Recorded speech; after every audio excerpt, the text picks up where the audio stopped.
The morning sun had barely risen when the first scream tore through the dusty courtyard of the old city hospital. It wasn't the cry of pain, but the sound of a little girl calling for help, a voice sharpened by fear, yet softened by innocence. People turned. Nurses rushed forward. And in the middle of the commotion stood a janitor's daughter, 10-year-old Naira, her tiny hands gripping the frail arm of an elderly man whose legs had suddenly given way. She didn't run from trouble, she ran toward it, her heart beating louder than her voice. That was the moment everything began, though no one knew then that her small act of kindness would eventually bring a national general and 8 decorated military officers marching through the doors. If you believe in kindness, in second chances, and in the idea that small hearts can spark enormous change, please take a moment to like, comment, share, and subscribe to Midnight Reports. Your support helps stories like this reach more people. Naira's father, Harun, was a quiet man who swept hospital floors before sunrise and mopped late into the night. Life had never been gentle to him. Widowed early, exhausted always, he carried his struggles like the weight of an old broom, silently, without complaint. But Naira, with her boundless spirit, was the light that filled the cracks in his tired world. Every day after school, she waited outside the hospital gates, holding a lunchbox for her father and a second one for an elderly man she had taken under her wing, Mr. Yashan, a lonely patient recovering from a stroke. Many passed by him without a second glance, but Naira saw something in his trembling hands and clouded eyes, a need for warmth that no medicine could provide. Each afternoon, as dusty sunlight filtered through the worn windows of the rehabilitation ward, Naira fed him spoonfuls of soft food, wiped his forehead, and told him stories about her school, her dreams, and her memories of a mother she barely remembered. Mr. Yashan rarely spoke, his words were slow, slurred, and broken. But he listened, truly listened, like her stories were threads mending something torn inside him. Days stretched into weeks, and caring for him became the best part of her routine. Harun sometimes watched from afar, his heart swelling with both pride and worry.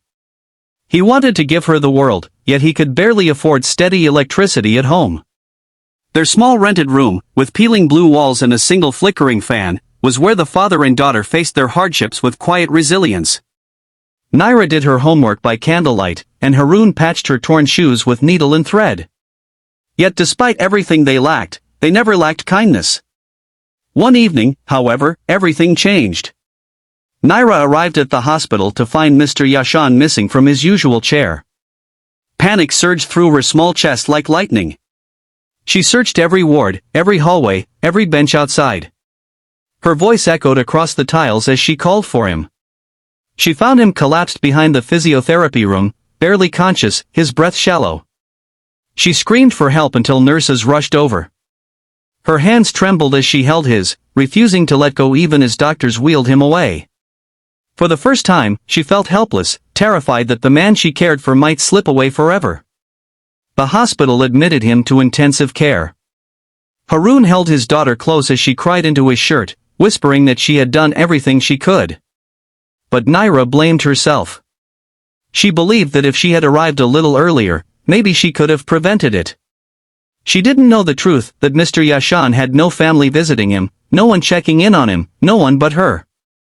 For days she prayed for him, bringing flowers plucked from the roadside and placing them at the window of the ICU unit. And then, on a bright day when sunlight scattered like gold over the hospital courtyard, a sound shattered the morning calm, the sudden roar of military vehicles. 8 SUVs pulled up at once, dark and commanding, their tires crunching against the gravel. Patients, nurses, and even senior doctors froze as a group of high-ranking military officers stepped out in crisp uniforms, their shoes striking the ground with disciplined force. At the front of them was a tall man with solemn eyes, General Rohan Mirza, one of the country's most respected military leaders. Whispers broke out instantly. Why were these officers here? Was something wrong? The general didn't hesitate. He marched straight toward the reception desk and asked for one name, Yashan Imar. A stunned nurse led them to the ICU corridor. Naira, clutching her flower stalks, watched anxiously from the end of the hall. She didn't understand what was happening, but her heart thudded with fear. Minutes later, General Rowan stepped out of the ICU room with his head bowed. His eyes were wet. When he finally spoke, his voice was thick with emotion. The truth spread quickly. Mr. Yashan had been a retired senior military strategist, brilliant, decorated, and forgotten. After losing his wife and suffering a disabling stroke, he withdrew from public life, and over time, his old comrades lost contact with him. None knew he was alone, sick, and struggling to survive in a public hospital. But someone had been there for him. Someone they had never expected. When Naira stepped forward shyly, clutching her wilted flowers, the general knelt before her. The entire hallway gasped. This towering figure of authority lowered himself to eye level with a janitor's little girl. He asked her gently, "Were you the one who cared for him every day?" She nodded with trembling lips. General Rohan's voice broke as he told her that in Mr. Yashan's final written notes, the one person he mentioned with affection, gratitude, and pride was a little angel named Naira.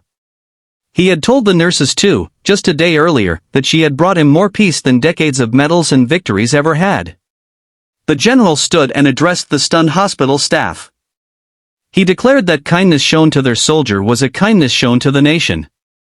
Then, in front of everyone, he turned to Haroon and offered to sponsor Naira's full education, top schools, university, everything, because children like her, he said, were the future the country needed. Haroon's eyes filled with tears. For years he had lived believing he had nothing to offer the world but labor. Now he realized that the greatest thing he had ever given it was his daughter. As the officers saluted Naira, saluted her, people in the hospital cried openly. It was a moment carved not by power or rank, but by the quiet grace of a child's compassion. If this story touched your heart even a little, please show your love by liking, commenting, and sharing this video. Your engagement helps spread stories that remind the world how powerful small acts of kindness can be. Special request, comment "Kindness lives forever" if you believe the world needs more hearts like Naira's.